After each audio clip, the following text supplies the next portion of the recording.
కట్టిన నాటకాలు అసలు ఏం జరుగుతుంది? అదే అసలు ఏం జరిగింది అన్న దాని మీద కూడా ఒక్కొక్కరు ఒక రకం అండి. అని ఒక కేంద్ర నీటిపారుదల మంత్రి బీఆర్ పాటిల్ ఆయన సమక్షంలో లేదా ఆయన చొరవతో ఆంధ్రప్రదేశ్ ముఖ్యమంత్రి చంద్రబాబు, తెలంగాణ ముఖ్యమంత్రి రేవంత్ రెడ్డి, నీటిపారుదల మంత్రులు అక్కడ నిమ్మల రామానాయుడు, ఇక్కడ ఉత్తమ్ కుమార్ రెడ్డి, ఇంజనీర్లు వీళ్ళంతా కలిసి నిపుణులు చర్చ చేసి బయటకు వచ్చిన తర్వాత 4 నిర్ణయాలు తీసుకున్నాం. ఇవి రెండు ఇద్దరు సమానంగా చెప్తున్నారు కదా. ఇంకా మోసం ఎలా మోసం జరుగుతుందండి? అందుకే 4 పార్టీలు అంటే టీఆర్ఎస్, కాంగ్రెస్, బీజేపీ, టీడీపీ, గతంలో పాలించిన పార్టీగా బీఆర్ఎస్, ఈ 4 మధ్యలో కొద్దిగా జగన్మోహన్ రెడ్డి. వీళ్ళందరూ ఎవరి వెర్షన్ వాళ్ళు చెప్తున్నారు. 4 నిర్ణయాలు ఏంటి? శ్రీశైలం గేట్లకు రిపేర్లు చేయాలి, కృష్ణానది జలాల బోర్డును విజయవాడలో ఆంధ్రప్రదేశ్లో పెట్టాలి, మూడవది టెక్నికల్ ఈ టెలిమెట్రీ పెట్టడం ద్వారా నీళ్ళు ఎక్కువ వాడుకుంటుంటే దాన్ని కనిపెట్టేటటువంటి సరిగ్గా పర్ఫెక్ట్గా కొలవాలి, 4వది అసలు అన్ని సమస్యలు చర్చించడానికి ఒక నిపుణుల కమిటీ వేసి అన్ని విషయాలు దానికి నివేదించాలి. ఇవి 4 నిర్ణయాలు. ఈ నిర్ణయాలు చాలా స్పష్టం కదండి.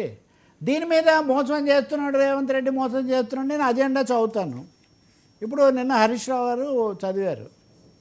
మొదటి అంశమే బనకచెర్ల అని. మొదటి అంశం బనకచెర్ల ఎజెండాలో ఉంది. అజెండా ఏంటి? వర్మ రవి కూర్చొని సమావేశం పెడుతున్నప్పుడు వర్మ పంపేవి నేను పంపుతాను, మీరు రాస్తారు, ఒక నివేదిక తయారు చేస్తాము, అయిన తర్వాత మనకు కావాల్సిన మనం చర్చిస్తాం, అంతే కదా. మామూలు ఎనీ మీటింగ్ ప్రాసెస్ అది. బైలాటరల్ మీటింగ్ అంటే ఎవరు ప్రపోజ్ చేసేది వాళ్ళు చేస్తారు. అదే సమయంలో ఎజెండాలో ఏం పెట్టుకోవాలి అది ఇప్పుడు తేలదు, తర్వాత చూద్దాం అంటే పక్కన పెడతారు. సో బనకచెర్ల అనేది మొదటే ఉంది అనేది పెద్ద ఇన్వెస్టిగేషన్ ఏం కాదు, అది అఫీషియలే. కానీ తెలంగాణ ప్రభుత్వం ముందు రోజే లేఖ రాసింది కదా, మేము బనకచెర్లను చర్చించడానికి సిద్ధంగా లేమని. సో బనకచెర్ల మీద మేము చర్చ చేయలేదు, మేము అజెండాలో లేనిది చర్చకి ఎలా వస్తుంది అని రేవంత్ రెడ్డి అడుగుతారు. మిగిలిన 3 అంటారా? శ్రీశైలం నీళ్లు రిపేర్లు చేయాల్సింది ఎవరు? ఆంధ్రప్రదేశ్ ప్రభుత్వమే, బాధ్యత వాళ్ళదే. అలాగే టెలిమెట్రీ పెడితే ఎక్కువ నీళ్లు వాడుకోకుండా ఆపాలనుకుంటుంది ఎవరిని? ఆంధ్రప్రదేశ్నే కదా. ఆరోపణ కూడా వాళ్ళ మీదే కదా, దిగువ రాష్ట్రం. 3వది ఇందాక కూడా కేటీఆర్ మాట్లాడుతున్నారు, హరీష్ రావు కాకు. కేటీఆర్ ఏమని, మీరు ఏం సాధించారు? ఇప్పటివరకు 2 నదీ జలాల బోర్డులు తెలంగాణలో ఉన్నాయి, ఇప్పుడు ఒకటి ఆంధ్రప్రదేశ్కి పోవాలని నిర్ణయించారు, ఇది విజయం అని. అసలు ఇది 2020లోనే ఒప్పుకున్నారు. ఇది కేసీఆర్ జగన్ కూర్చున్నప్పుడే ఒక బోర్డు అక్కడ ఒక బోర్డు ఇక్కడ పెట్టాలని నిర్ణయించారు. అది ఇప్పుడు ఎగ్జిక్యూషన్ 20 తర్వాత ఇప్పుడు మళ్ళీ వస్తుంది. చివరిది వివాదాస్పదమైన పదే చర్చకు తెచ్చి గందరగోళపరుస్తున్న బనకచెర్ల అనే అంశం మనం తీసుకుంటే ఒక కమిటీ వేశారండి, ఎక్స్పర్ట్ కమిటీ. ఈ 2 పార్టీల మధ్య, 2 పక్షాల మధ్య, 2 రాష్ట్రాల మధ్య ఒక ఎక్స్పర్ట్ కమిటీ వేస్తే ఆ కమిటీ ముందు ఎవరు చెప్పేదో వాళ్ళు చెప్తారు కదా. So Chandrababu Naidu game changer అంటున్న బనకచెర్ల గురించి దాన్ని చెప్పకుండా ఉంటాడా? చెప్పడమే అసలు తప్పైపోతే చెప్పిన తర్వాత అభ్యంతరం చెప్పే హక్కు మీకు ఉంటుంది. బనకచెర్ల అనే పేరు వినిపిస్తే చాలు ఇంకా బనకచెర్లకు అమ్ముడుపోయారని చెప్తే, అసలు ఆంధ్రప్రదేశ్లోనే బనకచెర్లకు అనేక అభ్యంతరాలు ఉన్నాయి. అదే ప్రైవేట్ ప్రాజెక్టు 80,000 కోట్లు, అమరావతికే డబ్బులు లేవంటుంటే బనకచెర్లకు ఎక్కడి నుంచి డబ్బులు వస్తాయి సార్ చంద్రబాబు నాయుడుకు, ప్రైవేట్ ప్రాజెక్టుకు? కాబట్టి ఏమీ లేని దానికంటే మచ్ అబౌట్ నథింగ్ అంటారంటే ఏమీ లేని దాని గురించి ఇంకా తడు బొంగరం లేని ఒక ప్రాజెక్టు అని దాని చుట్టూ చంద్రబాబు నాయుడు గారు ఒక కథనం సృష్టిస్తే అదిగో అయిపోయింది అని బనకచెర్ల బూచి, ఈ బనకచెర్ల బూచి మీద సాగుతున్న ఈ విపరీతమైన వివాదం 2 రాష్ట్రాలకు కూడా అనవసరమైందే. బనకచెర్లకు నీళ్ళు వస్తాయో లేదా జగన్ కూడా నిన్న దీని మీద మాట్లాడారు.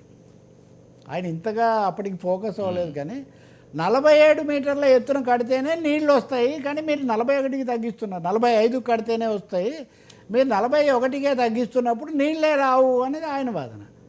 నీళ్ళే రావు అంటున్నారు చూసారని. అందుకే 5 పార్టీల నాటకం అనాలి. నదీ జలాల నాటకం కట్టిపెట్టి నదీ జలాల వినియోగం అనేది మొదలు పెడితే ఇక్కడ చాలా బాగుంటుంది. రేవంత్ రెడ్డి తన ప్రపోజల్స్ చెప్తాడు, ఆంధ్రప్రదేశ్లో రామనాయుడు లేకపోతే చంద్రబాబు నాయుడు వాళ్ళు ఇచ్చేది వాళ్ళు చెప్తారు. వాటి మీద ఎక్స్పర్ట్స్ కమిటీ కొన్ని వ్యూస్ తయారు చేస్తుంది. అప్పుడు మళ్ళీ అజెండా తయారు చేసుకొని మళ్ళీ చర్చిస్తారు. దాని మీద చంద్రబాబు నాయుడు కూడా అఖిలపక్షం వేసి జరిపితే మంచిది, రేవంత్ రెడ్డి కూడా చేయొచ్చు అందరి అభిప్రాయాలు తీసుకొని. కానీ ఈ లోపల అయిపోయింది నాన్న పులి అన్న పద్ధతిలో ఎందుకు ప్రజలను గందరగోళం పెట్టడం? అదే నా కీలక ప్రశ్న. సో బనకచర్ల బూచి దాని చుట్టూ విపరీతమైనది పెంచుకోవడం పూర్తిగా అనవసరం. ఇరు రాష్ట్రాల్లో కూడా చివరి దశకు వచ్చి ఆగిపోయినవి లేకపోతే అభ్యంతరకరంగా ఉన్నవి చాలా ఉన్నాయి.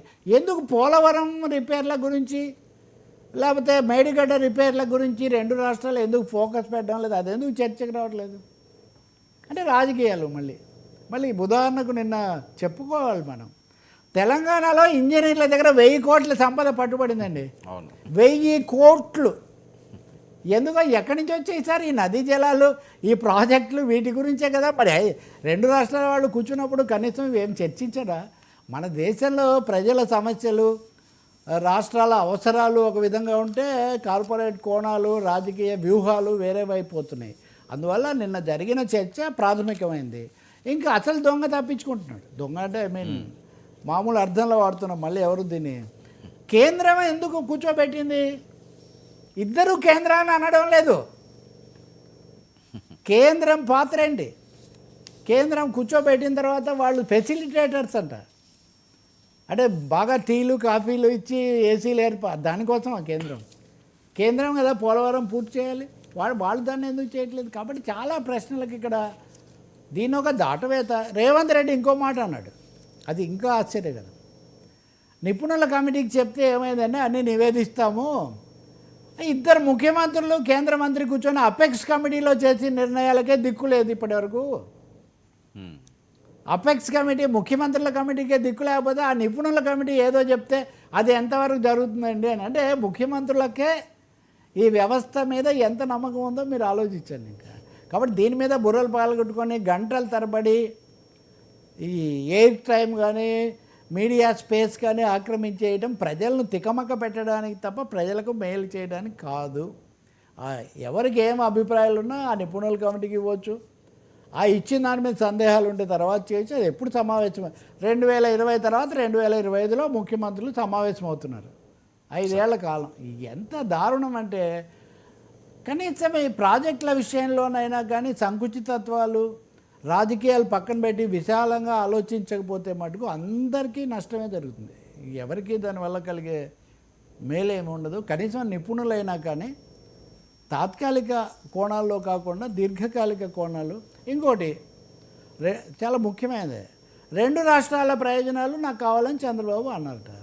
ఎవరైనా 2 రాష్ట్రాలు వద్దు నాకు ఒక రాష్ట్రమే కావాలని ఇంతవరకు ఎవరన్నా అన్నారు? ఓకే, తెలంగాణ ముఖ్యమంత్రి తెలంగాణ అదే మాట్లాడతారు, అందుకే వాళ్ళు విభజన తెచ్చుకున్నారు. ఆంధ్రప్రదేశ్ ముఖ్యమంత్రి ఆంధ్రప్రదేశ్ మాట్లాడవచ్చు.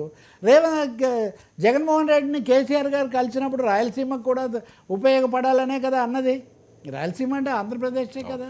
కాబట్టి ఇప్పుడు జగన్ కేసీఆర్కి అమ్ముడుపోయాడని అప్పుడు చెప్తే, రేవంత్ రెడ్డి చంద్రబాబుగా అమ్ముడుపోయాడని ఇప్పుడు చెప్తే ఏమి రాజకీయాలు సార్ ఇవి? ఉంటాయి సంబంధాలు, అనుబంధాలు, లేదా రాజకీయమైన ఇవి ఉంటే ఉండొచ్చు, అది వేరే విషయం. కానీ రాష్ట్రాలు రాజ్యాంగబద్ధమైన పరిష్కారాలు మనం వెతకాలి. కానీ దాన్ని పెంచి దీన్ని పెంచి ఇదే ఆంధ్ర తెలంగాణ సమస్య కానే కాదు.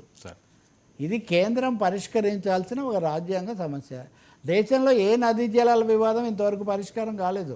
బ్రిటిష్ వాళ్ళ కాలం నాటి కావేరీ జలాల వివాదమే ఇప్పటికి కూడా నీళ్లు తగ్గినప్పుడంతా గోల పెడుతూ ఉంటారు దిగువ రాష్ట్రాలు, కేరళ, కర్ణాటక. కాబట్టి నిన్న జరిగింది, ఒక అడుగు పడింది, మంచిది. దాని మీద ప్రజల అభిప్రాయాలు, రైతు సంఘాల అభిప్రాయాలు, నిపుణుల అభిప్రాయాలు తీసుకొని ముందు అడుగు వేయడం చాలా మంచిది.